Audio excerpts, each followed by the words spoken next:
All right, YouTube. Once again, it's Kennard Vernon Stewart here for the podcast talking Auburn football. Go ahead and like the video, comment, and subscribe to Vernon Speak Sports Auburn. And as always, great to be an Auburn Tiger War Eagle at the heels of Auburn's A-Day game, which, didn't really show us probably what the fan base thought they wanted to see. They wanted to see some fireworks. They wanted to see a clearly much improved offensive line, a clearly much improved Bo Nix, who, just from past times that struggled with some mechanical issues, but did show some spots to where it seems like he's being coached up to possibly be the type of quarterback that he needs to be. Of course, with the accuracy issues, decision making, things of that nature, all come into play. And that's going to be a huge factor for Auburn, because when we think about the last two seasons, let's just say, let's just take the offensive line out of the equation. You talk about a quarterback that's a 5-star recruit. I mean, at times you just got to make it happen. You have a leader, a true navigational figure of the football game, has to understand the obstacles, has to understand what he's up against, and has to understand that every situation is not going to be favorable in order to make some plays. Can I get a big war eagle to all the Auburn fans out there? I like to do the shout outs as far as where you're from. And Tyrion Kilpatrick, who's actually a member of a lot of social media outlet groups that relate to Auburn, he brought up the idea of Hal Presley, who at times the casual Auburn fan probably kind of sort of forgot about. Hal Presley, 6'3", 190 pounds, out of Arlington, Texas, wide receiver, .88 average as far as stars go. So that's a pretty decent 4-star recruit. But this is kind of a diamond in the rough kind of guy. He was recruited by Baylor, Houston, TCU, and Texas, and chose to go out of state to come to Auburn. And that just goes to show, and I wonder if it will continue, and I'm pretty sure it will. I think Brian Harsin and his staff do a great job of, pursuing guys, and it's going to, be, I really think the outcome of this season, not necessarily the record outcome, but the brand of football that Auburn displays on the field is really going to be the it factor as to whether they can start to reel in these higher end 4-star recruits, especially at the skill position moving forward. And I think it's going to be very important. I think the game against Penn State is going to be absolutely paramount. I think a great showing against Penn State, a victory in Happy Valley, will go a long way perception-wise, brand-wise, as to where this Auburn team is headed. Now, as we rewind this thing back in 2017, a very signature win in the Kirby Smart era at Georgia. Georgia goes on the road, similar, almost identical as far as even placement on the schedule. Goes to Notre Dame, has a very dramatic, and I think what really helped Kirby Smart was the fact that this was such a hard-fought, dramatic win on the road against one of the staples in college football, Notre Dame, winning this thing in dramatic fashion. We all remember the one-hand catch. We all remember the key turnover down the stretch and to go on the road and win that particular football game. As a matter of fact, when I was doing my commentary on Alabama, Georgia, and Auburn, I used to call it the Big Three of the SEC. I picked that game similar to how I picked Auburn versus Penn State. I picked the game with UGA against Notre Dame. And rest in peace, Brian Allen, who was one of my buddies, big Georgia fan in that particular situation. He actually did a couple of shows with me. And we had numerous conversations headed into that Georgia game against Notre Dame as to how that game was going to signify the possibilities of Georgia.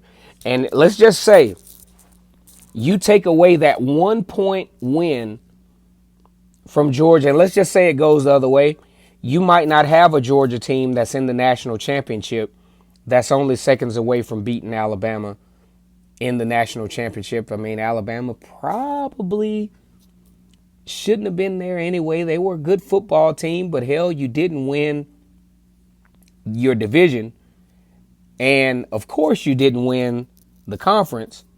But some kind of way, you sit at the house for a few weeks resting up, and you still appear in the national championship and you play against your conference foe. I just still think I'm just going to play devil's advocate here. And I'm going to bring, that's where the perception lies. I'm going to bring Auburn to the equation. Auburn loses to Alabama. In the same scenario, loses to Alabama, doesn't make it to the SEC championship game. I don't give a damn what Auburn's record would have been. They would not have appeared in the college football playoff. Am I calling the bias card? Hell yeah, I'm calling the bias card, because that's exactly what it was. But Alabama clearly showed, yeah, they were talented enough. They're always talented enough, no matter what their record is, to be in the playoff. But, let's kind of be fair about this thing with no hating, because I know some of the Alabama fans are going to come on the channel and they're going to pull the hating card and all this other stuff. But let's just say, if the roles were reversed and there was another team in a similar situation to Alabama, would they have been in the college football playoff? That's an entirely different scenario, an entirely different video for another occasion. Now, Auburn, when we look at their recruiting classes for the last few years, 2021, 2020, 2019, 2018. 2021, one of probably the worst rated recruiting classes in recent history for the Auburn Tigers. Gus Malzahn, I will give him this, was a stickler for having, top 12 recruiting classes. So let's just say average rating wise, between 2018 and 2021, you're talking about an average rating of 12 of a number 12 recruiting class. Now, when we talk about the high level of recruiting that the SEC recruits at, a 12th rating will probably, what's kind of crazy about this, a 12th rating will probably get you in the top, will get you in the bottom tier recruiting wise in the SEC. So you have an average rating of number 12. You're probably actually rated number 7, between 6 at best and maybe 9 at worst in the SEC. So that's a real challenging thing. But a lot of times when you dissect these classes, you got to look at what is being recruited. Because let's look at the 2021 recruiting class that includes Hal Presley. It's a little top heavy, not as top heavy as you would like. But then it really starts to taper down to that 86, and then you got the 82 at the bottom. And that's what really downgrades this recruiting class. Then you have the caveat with the Gus Malzahn firing and onboarding of Brian Harsin, who actually salvaged the class. Because if we all remember, when Brian Harsin inherited the Auburn football program, Auburn was tapering around the number 38 in the 40s as far as average rating, and was able to salvage this recruiting class to be, pretty respectable around the 19 recruiting ranking. And I think that's pretty significant considering the length of time and considering all of the different directions that Brian Harsin was thrown into to be able to salvage a respectable recruiting class in 2021. Luckily, though, let's just talk about the prospect of Brian Harsin's success. Luckily, with the overlap in talent over the last, few years, you talk about an average of 12th ranked recruiting classes over the last few years, 2018, 2019, 20, and 21. That's 4 recruiting cycles that average a 12th ranking. It's some pretty decent talent in that class. Now, when you talk about attrition, though, Auburn really didn't do an excellent job attrition-wise, so that can kind of distort the class a little bit. You know, a lot of guys hit the transfer portal, so here we are. Here we are. But let's talk about Hal Presley, though. Hal Presley, 6'3", 190 pounds. I don't think that he is an early enrollee. He didn't participate in spring training.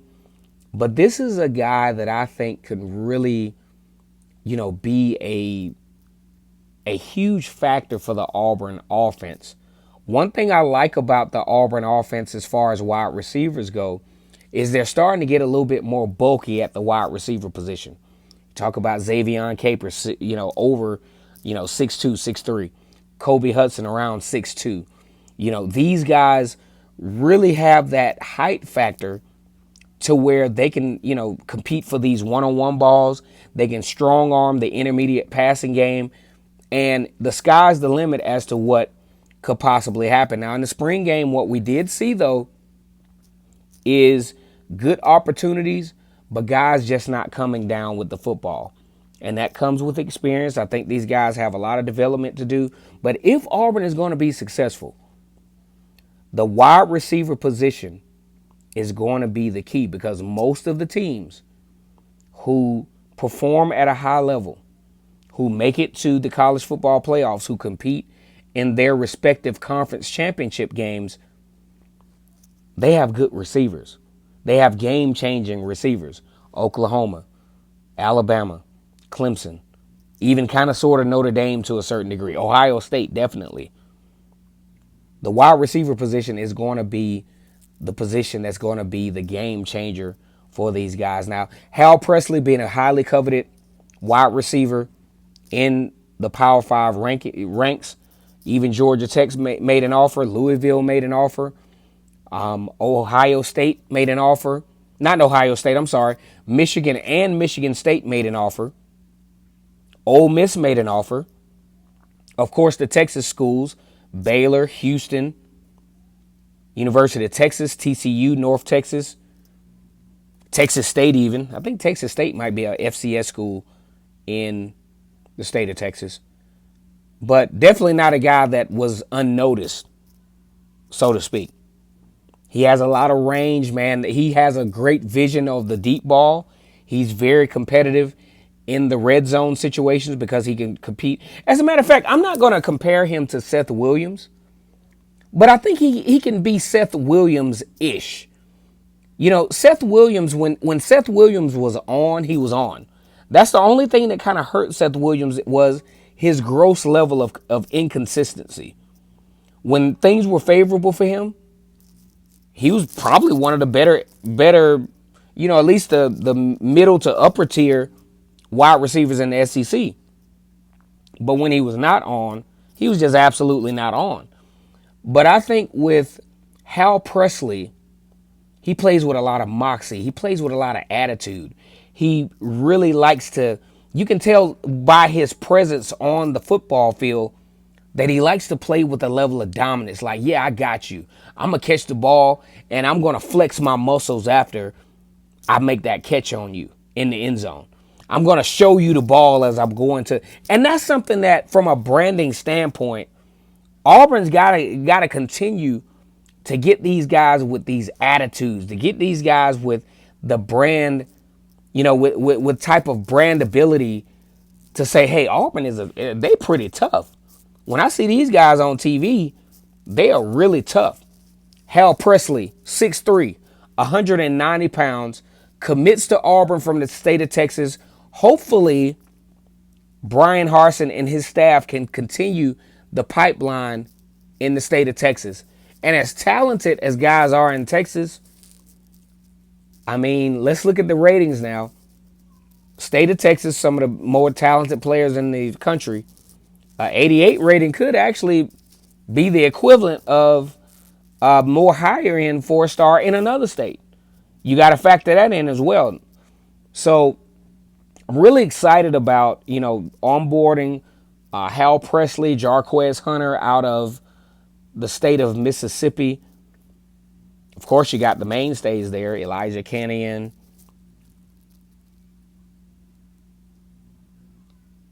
Tank Bigsby.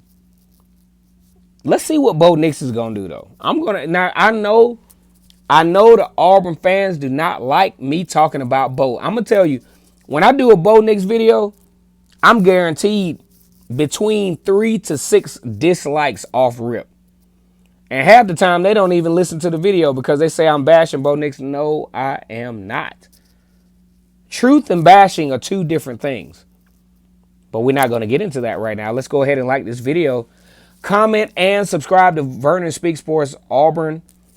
You all don't know this, but I'm so elated that I actually have my voice back. You really don't know how cool it is to have your voice until you lose it. Like the video, smash that subscribe button. As always, it's great to be an Auburn Tiger, War Eagle.